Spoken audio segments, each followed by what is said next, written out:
ಚಿಂತನ ಮೋಹನ್ ವೆರ್ಣೇಕರ್ ಅವರಿಂದ.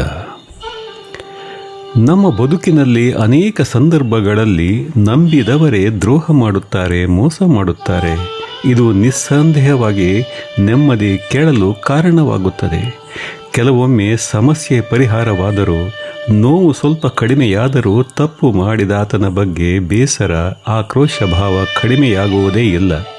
ಅವರ ನೆನಪು ನಿದ್ದೆಯಲ್ಲೂ ಕಾಡಿ ಕೆಣಕುತ್ತದೆ, ಮನಃಶಾಂತಿ ಮರೀಚಿಕೆಯಾಗುತ್ತದೆ. ಆದರೆ ಕ್ಷಮಿಸಿ ದೊಡ್ಡವರಾಗಿ ಎಂದು ದಾರ್ಶನಿಕರು ಸಲಹೆ ಮಾಡುತ್ತಾರೆ. ನಿರಾಶೆ, ಅಪಮಾನ, ಬೇಸರ ಇವುಗಳನ್ನೇ ನಿರಂತರವಾಗಿ ಮನದಲ್ಲಿ ಹಿಡಿದಿಟ್ಟುಕೊಂಡು ಕೊರಗುವುದಕ್ಕಿಂತ ಈ ಕ್ಷಮಿಸುವ ಮನೋಭಾವವೇ ಬದುಕನ್ನು ಸುಂದರಗೊಳಿಸುತ್ತದೆ ಎಂಬುದು ಅವರ ಕಿವಿಮಾತು.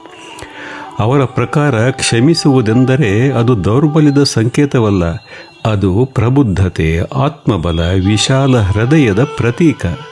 ಪ್ರತೀಕಾರದ ಭಾವನೆಯಲ್ಲೇ ಕುಗ್ಗಿ ಕೊರಗುವುದಕ್ಕಿಂತ ಹೀಗೆ ಕ್ಷಮಾಗುಣ ಬೆಳೆಸಿಕೊಳ್ಳುವುದು ಬದುಕಿನ ನಿಜವಾದ ಗೆಲುವೆಂದು ಅವರು ಹೇಳುತ್ತಾರೆ. ಕ್ಷಮಿಸುವುದು ಎಂದರೆ ಅವರ ತಪ್ಪನ್ನು ಮರೆತೇ ಬಿಡುವುದು ಎಂದಲ್ಲ. ಆ ಭಾರವನ್ನು ಮನಸ್ಸಿನಲ್ಲಿ ಹೊತ್ತುಕೊಂಡು ನಮ್ಮ ಬದುಕನ್ನು ಕಹಿಯಾಗಿಸಿಕೊಳ್ಳದೆ ಅದರಿಂದ ಮುಕ್ತರಾಗುವುದೇ ಕ್ಷಮೆ. ಕ್ಷಮೆ ಪರಿಹಾರ ತಂದುಕೊಡಲಾರದು ನಿಜ, ಆದರೆ ಮನಃಶಾಂತಿಯನ್ನಂತೂ ತಂದುಕೊಡಬಲ್ಲದು. ಕೆಲವೊಮ್ಮೆ ನಮ್ಮನ್ನು ನೋಯಿಸಿದವರು ಕ್ಷಮೆ ಕೇಳದೇ ಇರಬಹುದು, ಆದರೂ ನಾವು ಅವರನ್ನು ಕ್ಷಮಿಸಬೇಕಾಗಿರುವುದು ಅವರಿಗಾಗಿ ಅಲ್ಲ, ನಮ್ಮ ಮನಸ್ಸಿನ ನೆಮ್ಮದಿಗಾಗಿ.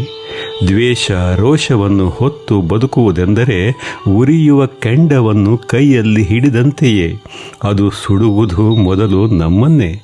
ಅದರಿಂದ ಹೊರಬರಲು ಒಂದು ಪರಿಣಾಮಕಾರಿ ಮಾರ್ಗವೆಂದರೆ ಅದು ಕ್ಷಮೆಯೊಂದೇ. ನಮಗೆ ಅನ್ಯಾಯ ಮಾಡಿದವರನ್ನು, ನೋಯಿಸಿದವರನ್ನು ದೇವರೇ ನೋಡಿಕೊಳ್ಳಲಿ ಎಂದು ಬಿಟ್ಟು ಬಿಡುವುದೊಳಿತು.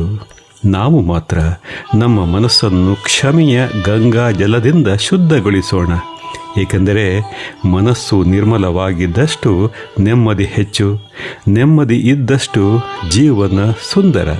ಆದ್ದರಿಂದ ಕ್ಷಮಿಸಿದಾಕ್ಷಣ ನಾವೇನು ಚಿಕ್ಕವರಾಗುವುದಿಲ್ಲ, ನಮ್ಮ ವ್ಯಕ್ತಿತ್ವ ದೊಡ್ಡದಾಗುತ್ತದೆ.